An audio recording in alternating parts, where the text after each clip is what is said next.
Alors bonjour à tous, rebonjour à toutes et à tous, bienvenue sur dailyfx.fr, bienvenue au morning meeting de 11 heures. Le point sur les matières premières est achevé. L'once d'or, le pétrole, le cuivre, tout a été couvert. En l'état, je pense que vous avez la réponse, peut-être, aux questions techniques que vous vous posiez sur ce marché. Alors, Vincent Gann pour vous retrouver ce matin, on va couvrir les indices boursiers, le Bund, et les taux de change majeurs, mineurs, paires croisées, concrètement les actifs sur lesquels vous souhaitez que je revienne ce matin. Alors, je vais aussi revenir bien sûr sur le Good Morning Euro Dollar et sur le GBP Yen, hein, puisque ce matin concrètement je n'ai parlé que de ça en montrant une résistance.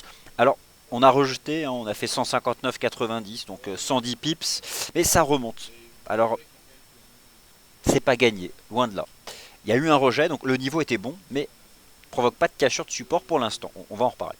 Prenez connaissance, s'il vous plaît, de l'avertissement sur les risques liés au trading. Les marchés actions sont haussiers, le reste depuis le 11 février dernier. La perspective, c'est la Banque Centrale Européenne, le QE. Alors, est-ce que la Banque Centrale Européenne va augmenter son volume monétaire mensuel de 20 milliards? Certaines banques disent 10, 15, 20, d'autres 0. Certaines envisagent un basculement de tous les taux d'intérêt de la Banque Centrale en territoire négatif. Actuellement, c'est le cas pour le taux de dépôt, mais le taux de refinancement n'est pas négatif. Mais est-ce que les taux d'intérêt négatifs ont encore un impact? Ce n'est pas réellement ce qu'ont montré les récents chiffres de l'inflation publiés au sein de la zone euro. Bon, en tout cas, jusqu'à jeudi prochain, voilà ce qui alerte les marchés actions qui montent petit à petit. Vous avez sous les yeux le marché directeur mondial, l'indice S&P 500, double bottom sur 1810 points. Cassure, je pense qu'on va aller chercher 2000. Mais 2000, on y est presque. Le marché a fait quoi? Il a fait 1990. Bon, on va tranquillement aller chercher 2000 points. C'est la cible, c'est le point de décrochage du 7 janvier dernier concrètement. Rappelez-vous, à l'époque, on avait d'ailleurs anticipé dans nos colonnes la cassure des 2000. On revient chercher ce point de décrochage. Alors, ce sera un bel objectif de reprise pour l'indice S&P 500 depuis donc la cassure de la ligne de coup du double bottom. Les indices boursiers de la zone euro poursuivent leur petit bonhomme de chemin, mais ça plafonne. Alors ça plafonne pour des raisons techniques et essentiellement de proportion de marché. Les actions européennes ont retracé 50% du choc baissier en place depuis le 3 décembre dernier. La boucle sera-t-elle bouclée? Le point de départ de la baisse, c'est la Banque Centrale Européenne. Pour une fois, elle a été responsable d'un violent retournement baissier. Vous vous rappelez tous de cette journée du 3 décembre. Hein. Regardez ce chandelier.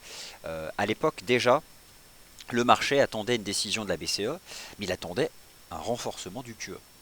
Il a eu des taux négatifs. Mais le marché, les taux négatifs, désormais, il s'en fiche. C'est pas suffisant, parce que déjà, c'est pas suffisamment efficace. Et d'autre part, ça n'a plus d'impact sur l'économie réelle. La preuve en est la décision il y a 3 semaines du refinancement négatif par la BOJ. Ça n'a pas empêché le yen de monter, donc les paires en yen de chuter. La BCE, donc, bon, le marché réfléchit plus réellement maintenant. Hein. Presque son unique réflexion, c'est de noter l'agenda des décisions de politique monétaire. Bon. Alors le CAC 40, après avoir repris 12-13% depuis ses points bas, teste désormais un niveau technique, les 4435 points, c'est un niveau horizontal. C'est le niveau de résistance du 13 janvier et le niveau de rebond du 1er février. C'était surtout le point de décrochage du 7 janvier. Il faut bien comprendre que le 7 janvier, on a eu à la fois la cassure des 2000 points sur l'indice S&P 500 et la cassure des 4435 points sur le SP500. En l'état, l'Europe est déjà revenue sur les niveaux techniques de décrochage de début janvier. Ça pourrait plafonner maintenant. On peut envisager un plafonnement jusqu'à la BCE. Le SP500, il y est presque. Il n'y a plus que 10 points à prendre. Je pense qu'on les prendra cet après-midi sur le SP500. Mais à 2000, ça devrait plafonner à 2000. Parce que les marchés sont certes en train d'anticiper l'action de la BCE, mais je pense que les investisseurs sont peut-être surréagissent un peu moins que par le passé. Moi, je me rappelle de cette surréaction d'octobre-novembre dernier. On était reparti comme en 14, le CAC avait filé à 5200 points. C'était trop violent, beaucoup trop violent. À l'époque, voilà les anticipations de la BCE. Alors non, je suis en train de me tromper là. Ah si, alors ça c'était en début d'année 2015. Non, voici les anticipations de la BCE au printemps dernier. À l'automne dernier, on était passé de 4200 à 5000. Bon, en l'état, là, on n'a pas encore repris ça, mais c'est pas loin. Hein. On est quand même pas loin. Bon. Écoutez, ce que je peux vous dire sur le CAC 40, maintenant, c'est le même message qu'hier. On est sous une résistance forte, mais le marché se contente de dériver à plat, formant des toupies, des micro-chandeliers, petits corps, petites ombres basses et hautes. En phase d'attente, il y a deux scénarios possibles. Soit le marché reste en position d'attente encore quelques séances, soit il effectue un pullback à 4300 points, soit il casse la résistance. En D1, pas de signal. Alors en intraday, regardez ces chandeliers H4 du FRA 40. Ça fait longtemps qu'on n'a pas vu ça. Des nano chandeliers. Moi je parle, c'est même plus des toupies, hein. Ce sont des petites toupies H4 collées. Alors, j'ai oublié de vous rappeler une chose. En analyse technique, plus un niveau de prix représente plusieurs outils techniques, plus il est fort. On a à la fois donc les 4435 points qui sont une résistance horizontale et surtout une proportion de marché. Et d'ailleurs, parmi tous les ratios de Fibonacci, le plus suivi par le marché, c'est le 50%. Voilà, dans la série mathématique de Fibonacci, 1, 2, c'est le premier, c'est la première proportion. C'est celle qui, c'est la différence entre 1 et 2. C'est la moitié de 2. Vous connaissez la série de nombres entiers du mathématicien Leonardo Fibonacci. 0, 1, 2, 3, 5, 8, etc. Le premier rapport entre ces nombres entiers, c'est 50%. C'est pour cette raison que c'est le ratio le plus suivi. Et à Paris, on a retracé 50%. Mais ça ne veut rien dire en l'état. Ça ne veut pas dire qu'on va chuter. Ça veut simplement dire que c'est un niveau de prix suffisamment important parce qu'en plus il représente le point de décrochage du 7 janvier, cette même séance du 7 janvier qui avait vu à l'époque l'indice S&P 500 directeur de la finance mondiale briser les 2000 points. Donc en termes de capitaux, il y a une réalité de marché, c'est-à-dire qu'on peut envisager que de nombreuses positions vendeuses ont été prises dans ces journées du 7 et 8 janvier et qu'elles sont protégées par des ordres stop dans cette zone de prix. Donc il y a une réalité en termes de capitaux qui font que là on est à la croisée des chemins sur le plan de l'analyse technique. Et je pense que pour aller plus haut, on a besoin d'un événement fondamental. Et actuellement, les éléments fondamentaux qui portent les indices boursiers, sans surprise, ce sont les mêmes depuis 2009, les banques centrales. Donc, on peut envisager que les marchés actions européens s'inscrivent désormais dans une position d'attente sous ces niveaux techniques qui sont importants, en attendant de savoir concrètement ce que fera la BCE, parce que la déception du 3 décembre dernier reste dans les esprits de tous les investisseurs. Des taux d'avantage négatifs, les investisseurs vendront le marché, à l'image du 3 décembre. Une extension du QE en termes de titres éligibles. On peut s'envisager quelque chose de volatile, mais pas de fermement baissier. Ce qui serait significatif, c'est que la BCE puisse acheter de la dette bancaire. Alors qu'elle puisse nettoyer le bilan des banques italiennes, de certaines banques espagnoles, même, pourquoi pas, de la Deutsche Bank. Bon, ça, c'est un scénario. Par contre, ce qu'appelle le marché, c'est le QE, l'augmentation du volume monétaire. Actuellement, c'est 60 milliards. Bon, si la BCE passe à 80 milliards, par exemple, bon, bah, on dépasse 4435 et on remonte à quoi? C'était 4750, hein, la grosse cassure du 3 décembre. La cassure technique du 3 décembre. Parce que le 3 décembre, c'est le point de départ de la baisse. Mais quelle avait été la cassure technique? C'était le support des 4750 points. Donc tout se joue là. C'est-à-dire que 4430, on le tape. Si ça passe, on va à 4750. Et ce sera porté, ça, par des banques centrales. Si on plafonne sous 4434 et qu'un jour on rejette, qu'on rebrise 4003, on repart en tendance baissière. Mais là, l'analyse technique ne dit pas grand-chose, à part le fait qu'on est dans cette phase de rebond, que l'action des prix monte avec le momentum, petit bémol, les indicateurs techniques représentant le momentum, comme le RSI ici, dépassent déjà leur résistance, ce qui n'est pas le cas de l'action des prix. Donc j'ai toujours un doute, même s'il n'y a rien d'actif, sur cette remontée des marchés actions très algorithmiques, très automatiques, et basée sur des anticipations donc de banques centrales. Bon, vous connaissez le topo, si vous avez l'habitude de suivre les marchés financiers depuis quelques années. Donc, le CAC 40 à court terme, on fait un range sous les 4004. D'un point de vue technique, lorsqu'on fait des toupies après avoir fait un mât haussier, le scénario principal c'est de dépasser la résistance. Sauf que là, c'est pas le cas encore. L'Eurostock 50 n'a pas retracé totalement 50%, mais il est quand même parti, je pense, avec désormais son nouveau support pour revenir chercher les 3060. Alors quand je parle de nouveau support sur l'Eurostoxx 50, ce sont les 2934 points, voilà. L'équivalent des 4435 et des 2000 points du SP500 et des 4435 du CAC 40. Donc la traduction chartiste pour l'Eurostoxx 50, c'est 3060. Alors, quelle est la traduction chartiste sur le DAX? Écoutez, le DAX, c'est la même chose. Mât haussier, range, grand corps, Marabout, 1er mars.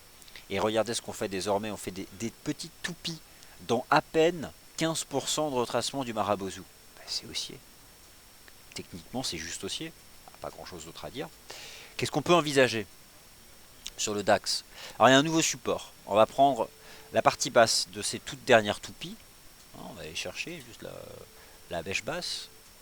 9686. Bon, on peut monter marginalement, peut-être vers 9009 d'ici la BCE. Ou dériver à plat. Voilà, c'est tout ce qu'on peut dire. Parce qu'on a quand même ce grand corps. Hein, et on ne le retrace pas. Hein. Alors, à court terme, par contre, ça c'est de l'intraday, on peut faire des pullbacks. Hein, 9686 en 30 minutes. Ça lâche rien. Voilà le support des 9686. On fait quoi là en 30 minutes? Espèce de range. Vu la tendance sous-jacente ces dernières semaines, bon bah voilà, hein, au-dessus de ça on peut envisager une extraction par le haut. Pour l'instant, voilà, c'est la décomposition de ces toupies daily en chandelier 30 minutes. Voilà ce que ça donne actuellement donc sur ce DAX.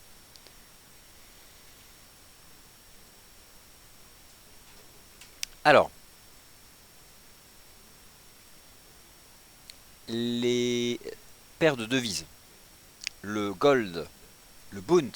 Alors le Bund, attention, divergence baissière, le marché est sous cette influence désormais, mais j'éviterai de le vendre, parce que la divergence ne fait que ralentir la hausse. Pourquoi? Parce que renforcer le volume monétaire du QE, c'est acheter davantage de Bund. Les seuls actifs financiers qui rentrent dans le bilan de la Banque Centrale Européenne sont des dettes, sont des actifs de dette. La dette souveraine et la dette privée, mais dont l'État est majoritaire. Et peut-être que les choses vont encore évoluer la semaine prochaine. C'est là aussi où il y a du levier d'action pour la BCE, c'est d'envisager d'acheter de la dette privée qui dépasse le stade de la dette privée semi-publique. D'accord? Donc certains scénarios envisagent de la dette bancaire. Bon, écoutez, on verra. En tout cas, à court terme, retour dans un bas de canal. Peut-on acheter le bas de canal sur le Bund en se projetant sur l'action à venir de la BCE? Le seul avantage, c'est la gestion du risque. Après, franchement, pour repartir en hausse, il faudrait dépasser 165,55. Voilà, c'est ce pivot technique. Pour vraiment repartir positivement sur le Bund, il faudrait une cassure intraday des 165,55. Parce qu'une cassure intraday de ce niveau de prix validerait en fait la tenue du canal. Voilà, donc c'est comme ça, moi je pouvais vous proposer comme vue de marché sur les indices. Le FX, écoutez, je reviens sur ce que je vous ai proposé ce matin, qui reste actif sur le GBP Yen. J'irai jusqu'au bout de la stratégie, jusqu'à ce que le marché m'invalide ou me donne raison. Je vous ai proposé ce matin une stratégie de vente à 161. Que s'est-il passé? Alors pour quelle raison déjà? Alignement du GBP USD sous la résistance à 1,41 $, avec alignement du GBP Yen sous résistance à 161. En l'état ce matin, dans les 14 minutes du Good Morning Euro Dollar, c'est la seule chose réellement intéressante que je vous ai proposée. Que s'est-il passé depuis? Une jambe de baisse de 110 pips. Un plus bas à 159,93. En l'état, cette stratégie de vente se développe, mais n'est pas un succès. Alors c'est pas une perte, ça c'est certain, puisque je gère mon risque comment? C'est simple. 161,02, c'est le stop. Ce ne serait pas tolérable de rester vendeur en cas de cassure de résistance. Maintenant, il est impératif pour le GBP Yen de sortir de ce canal.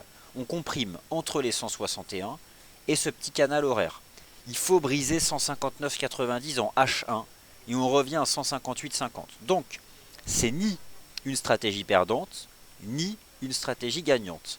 Elle est gagnante en latent, mais le latent, c'est rien, hein, parce que c'est pas effectif pour le capital. Donc, je n'ai pas la réponse, mais simplement la confirmation que c'est un niveau technique qui a agi, mais qui n'est pas encore transformé en une stratégie gagnante.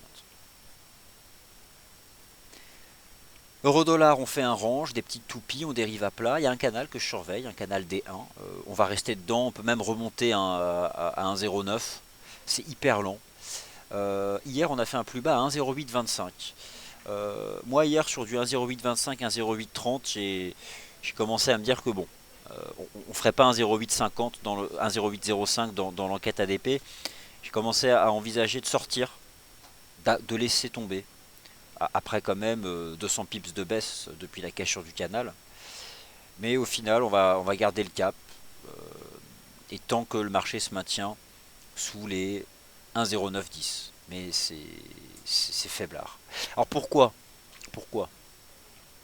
Parce que techniquement parlant, US dollar index de FXM que vous avez sous les yeux a échoué à 12 220. Et sur le plan des fondamentaux, le livre beige de la Réserve fédérale mentionne explicitement le taux de change. Alors dollar US monte depuis le début de l'année, monte depuis le printemps dernier.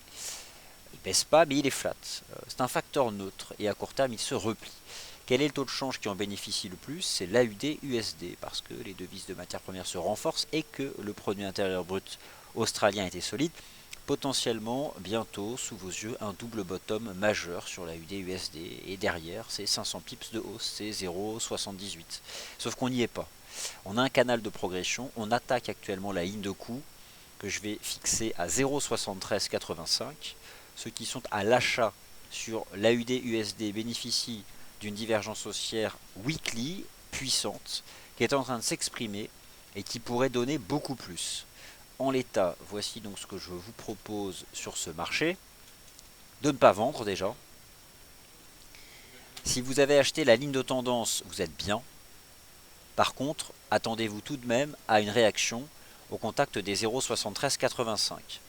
Les 0,7385 vont probablement être rejoints d'ici demain.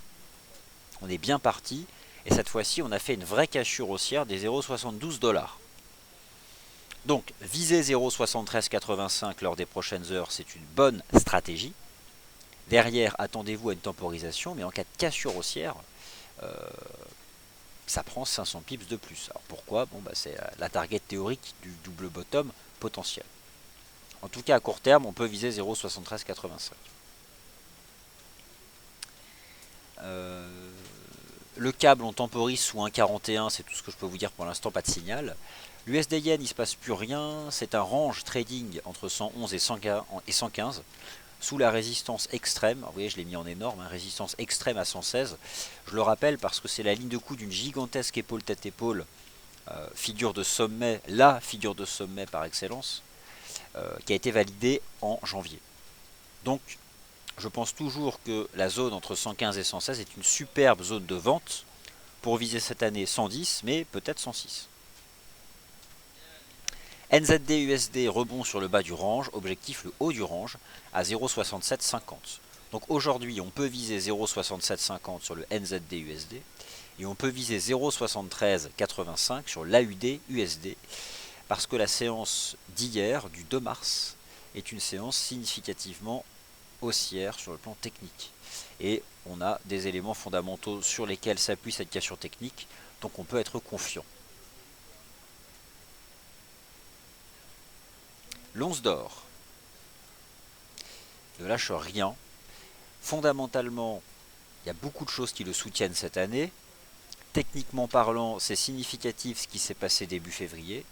Cassure haussière des 1190, d'un canal. On fait un range malgré le rebond des marchés actions. Les investisseurs ne sortent pas de l'once d'or alors que le marché action monte. Donc honnêtement, lorsque le marché action aura fini de remonter, il y a bien un actif qui va repartir, c'est le gold. Donc, à moyen terme, au-dessus des 1190, je reste fermement en faveur d'une hausse en direction des 1400 $. Ça, 1400 $, c'est un scénario 2016. À court terme, formation d'un support à 1220. Je pense que ça peut tenir. 1220 $. Voilà, c'est le premier support. Et en plus, il renforce cette oblique. Donc, pour une stratégie de court terme, 1220, ça permet de gérer son risque. Et les objectifs, eh bien, vous avez tous les niveaux horizontaux de la baisse depuis mars 2014. Donc 1400 forcément. Il y a tout de même un objectif important à 1305 $. C'est ce que je pense être la prochaine cible sur ce marché.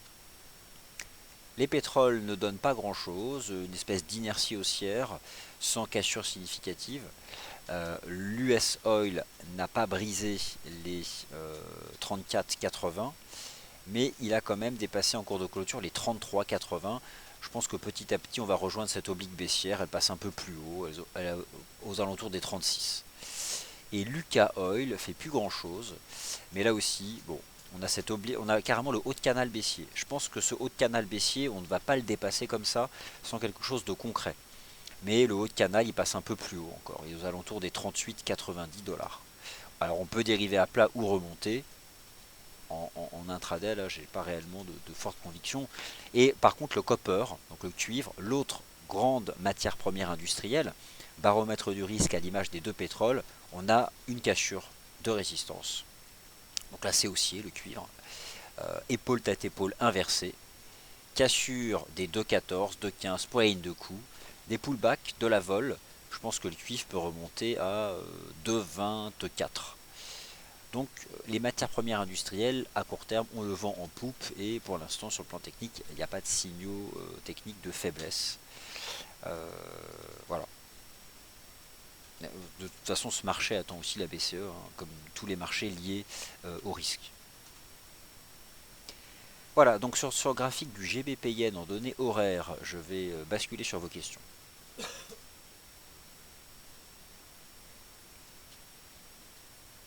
Donc rebonjour à tous. Donc François, je vous ai répondu sur le DAX tout à l'heure. Chrisou, idem. L'or, je viens d'en parler. Rebonjour. Benoît du 35. Alors, bonjour Vincent. L'US dollar index en mensuel. Si, clairement, il y a des signes d'essoufflement, c'est-à-dire que ça plafonne. Le dollar US ne fait rien cette année. Il est tout en haut et il ne bouge plus. Eurocad, allez, question d'USA. Voilà une question précise sur l'Eurocad. Alors, l'Eurocad, je visais 1,45. On n'a pas fait 1,45. On a fait 1,45,29. Eh bien, à court terme, il y a peut-être une petite dive haussière qui arrive en H4. Bon, moi je reste complètement baissier. Simplement, on fait un range maintenant. Regardez l'Eurocad en daily. Superbe double top sous 1,60. Cassure de la ligne de coup le 24 février. Et depuis, on a empilé les séances de baisse. 1, 2, 3, 4, 5. Et là, qu'est-ce qu'on fait ? On fait donc un petit range au-dessus de, regardez l'importance techniquement des 1,45. Mais il n'y a pas de div, il n'y a rien en D1. Donc je pense que le marché va dériver à plat jusqu'à revenir chercher cette oblique. Donc on peut rester en range jusqu'au début de semaine prochaine sur l'Eurocad. C'est vrai qu'on n'a pas fait exactement 1,45, mais on s'en est quand même approché. Donc je la surveille beaucoup cette oblique chartiste. Vous prenez en bougie H4 le sommet du 11 février et le sommet du 24 février. Je pense que là on aura un bon point de vente. Est-ce que l'Eurocad, est-ce qu'on peut envisager qu'il franchisse une résistance? Je ne pense pas. Quelle est la première résistance? Alors la toute première résistance c'est 1,4680. Je pense qu'on va faire un range. Éventuellement remonter à 1,4680. Mais là j'ai pas grand chose à dire à part ça quoi. Alors on a quitté cette oblique, donc maintenant on fait un petit range. C'est une nouveauté parce qu'avant on n'en faisait pas des ranges, mais c'est normal, on s'est approché des 1,45 qui sont un gros niveau.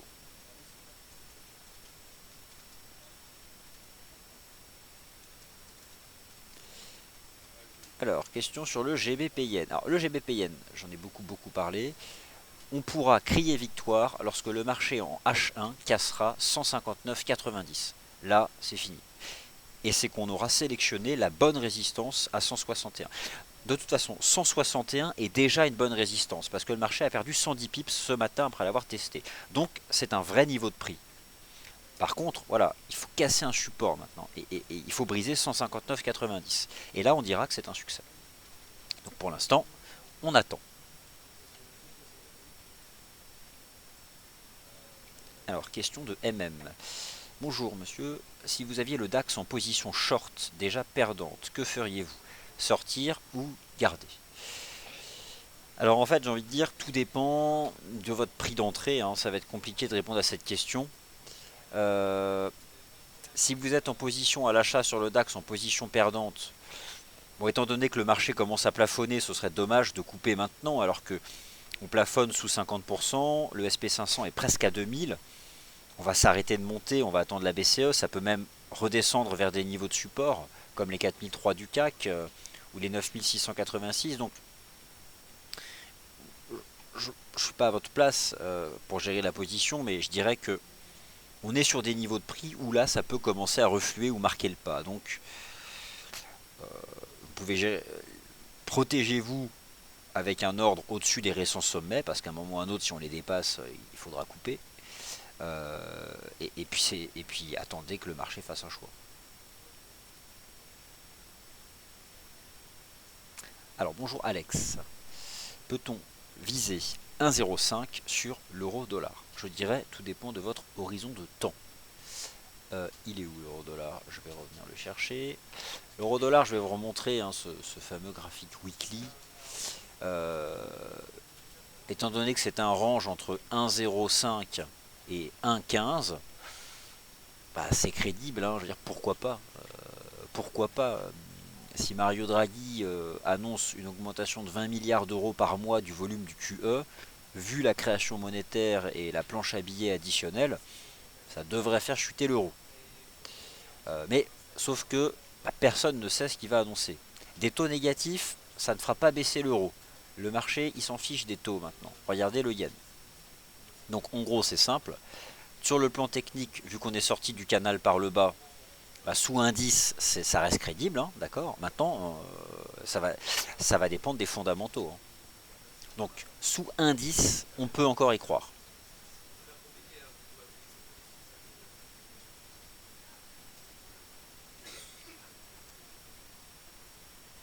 Alors bonjour Homer. Le NGAS peut-il aller sous zéro? Alors aucun actif ne peut valoir moins de zéro. D'accord. euh, Donc non, on peut pas aller sous zéro.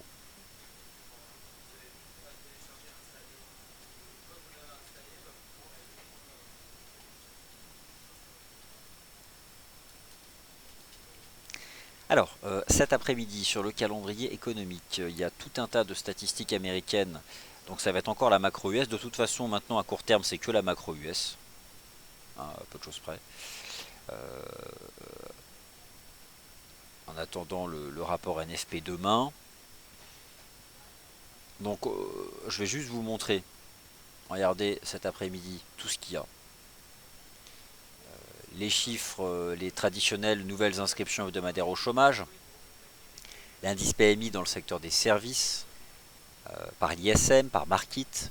Aux États-Unis, c'est surtout l'ISM qui est suivi, donc c'est à 16h la statistique forte.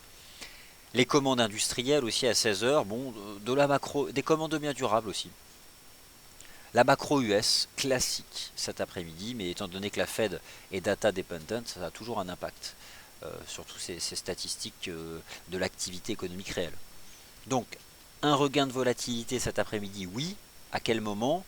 À partir de 15h30 avec l'ouverture des marchés US, ça c'est traditionnel, et à 16h avec les statistiques américaines. Donc moi je serai avec vous en direct à partir de 15h15 pour suivre tout cela.